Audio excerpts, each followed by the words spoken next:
The following video is classified as M. It contains middle-level coarse language. LJ Operations recommends viewing by a mature audience.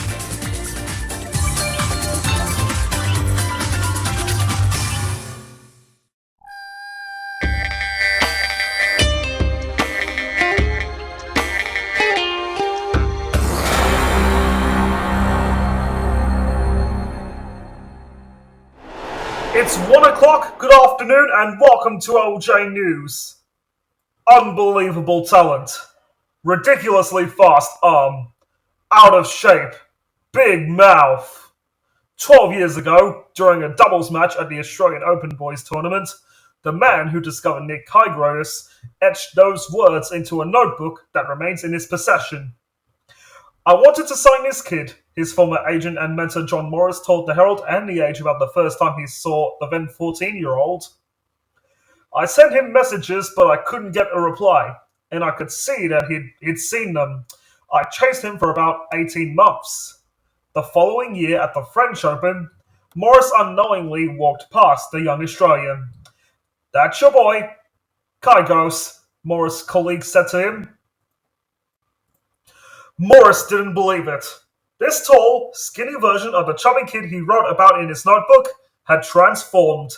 Still, Morris wasn't convinced it was the same person. "Nick?" he asked as he walked past the teenager, who nonchalantly fired back a "yo."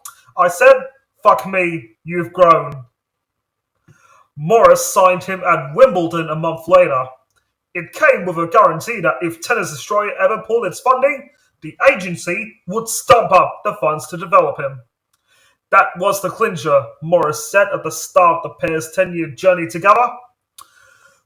From day one, they could have walked from Tennis Australia, but they never did. They stayed with TA right until he was self-sufficient, despite knowing that we would have backed them if they needed it. That's huge. So many people would have milked and abused it, put family members on the payroll. But they never abused it. To me, it's a real sign and mark of the people that he and his family are. They're really decent people. They're not an affluent family. They're not for money. They are a hard-working, decent family. That's why they didn't abuse it. It wasn't long before the endorsements started rolling in. And that came with plenty of changes because Kyrgios, as remains the case, marched to the beat of its own drum. Like the time he decided to cut the sleeves off his shirt because he wanted to play in a singlet. Or the time he waltzed out for the Australian Open Boys final against Fancy Kokinakis in 2013 wearing a Nike shirt that was 18 months old. "Nike went ballistic," Morris recalled. They said, "What the fuck is this kid doing? Do you think we can use pictures of him in a shirt that's 18 months old?" It showed his purity and creativity. But it also showed his naivety as well. He just didn't think it would be a problem. He wasn't trying to hurt anyone or piss anyone off or be edgy. He just didn't understand. He was a kid who had a favorite lucky shirt and it was a big match and he wanted to wear it. Those who have been allowed to get to know the real Nick Kyrgios, and there are not many, will tell you that what you see is not necessarily what you get. There's a side to the racket smashing, umpire abusing, court spitting, box bashing rockstar that Kyrgios does his best to keep hidden. He is fiercely loyal to those he deems to loyal him. Like the time in Lyon when, after bowling out at the singles draw early in the French Open lead-up tournament, he sacrificed his Grand Slam preparations to honor a pledge to his doubles partner and friend, Matt Reed.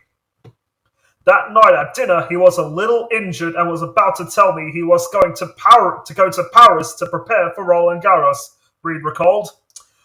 I was obviously a little disappointed, but I understood. After a glass of wine or two, he then made me a deal. He said that if I went drink for drink with him, he would play doubles the next day with me. So we ended up out until early in the morning. We showed up to the courts about 10 minutes before our match and I'm thinking, this isn't going to last long. He puts on one of the greatest individual performances you have ever seen, to the point where I couldn't help but laugh. We won. Well, to be fair, he won it by himself. The reason Kyrgios continually reverts to his bad boy image is puzzling to those who call him a friend.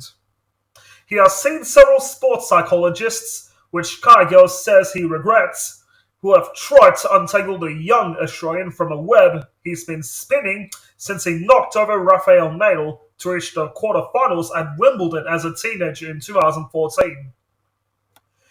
He became a caricature of this bad boy image, and he played up to it a little bit, Morris said. It wasn't really him.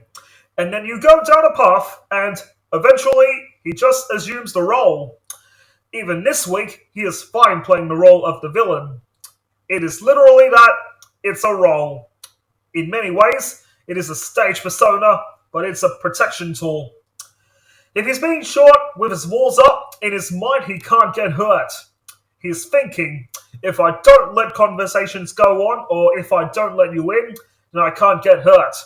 I get it, but it's a protection tool. The Nick Kyrgios I knew was a really sweet, genuine, sensitive person. Before Kyrgios' giant-killing Wimbledon run in 2014, Morris asked him for help raising funds for the school of his nephew, who was Down syndrome. Morris didn't mention it again over the next week, but within half an hour of his career-changing victory against Nadal, Kyrgios walked out of the locker room with his shoes in his hand. "There you go, Mozza," Kyrgios said, handing over the signed Nikes that he had just worn on center court. He said, "Give them to your sister, that will raise some money." This was straight after the biggest moment of his career, before he saw his family or celebrated with anyone. I always held on to that moment. I knew that there was a good person in there. There are many in Australia who strongly disagree, who can't forgive or excuse the outbursts and tantrums that have caused Kyrgios' generational talent on a tennis court to be overshadowed by the circus he creates. The criticism of those who have had Kyrgios' ear is a perceived reluctance or inability to tell him what he needed to hear. Morris strongly refuted such claims. "I think a lot of people would have tried to curb him and box him," he said. "That's not what he's about. He needs guiding, and I believe we guided him really well. But it always had to be him. Yes, you had to drag him in a little bit and put him back on path, but he's so special and so unique in who he is and what he brings to the game. My favorite athlete of all time, without question, is Andre Agassi. We always used to say Nick is Agassi 2.0. And yes, there were things that were unsavory which I didn't like, but there's a magnetism to him and a certain charisma about him. There is this magic dust that you just don't want to touch. Just leave it be. Just let it be, because it's bloody special." Kyrgios thrives in an environment where the odds are stacked against him. His 2-0 career record against Novak Djokovic is a testament to that. But he has long been weighed down by expectation, imploding in matches he was expected to win. He said a few times to us, "I feel like I let you down." Morris says, "It used to break my heart. I'd say, losing a match, you'd never let me down. The only time I will ever feel let down when I'm away from my family is when he would tank. That really hurt me because as an athlete, that's the only thing that's fully in your control. Giving your best." I remember sitting down with him when he tanked playing Marinko Matasevic in Malaysia in 2014. I said, "The more you do this, the easier it's going to get. So you need to stop this now." He would come away from those matches, he'd feel like shit for doing it. What I used to hate was certain people he had around. Some of them, just even friends. They'd laugh and joke and I'd think, no, it's not funny. And Nick knew it wasn't funny because 2 hours later, he'd feel like shit.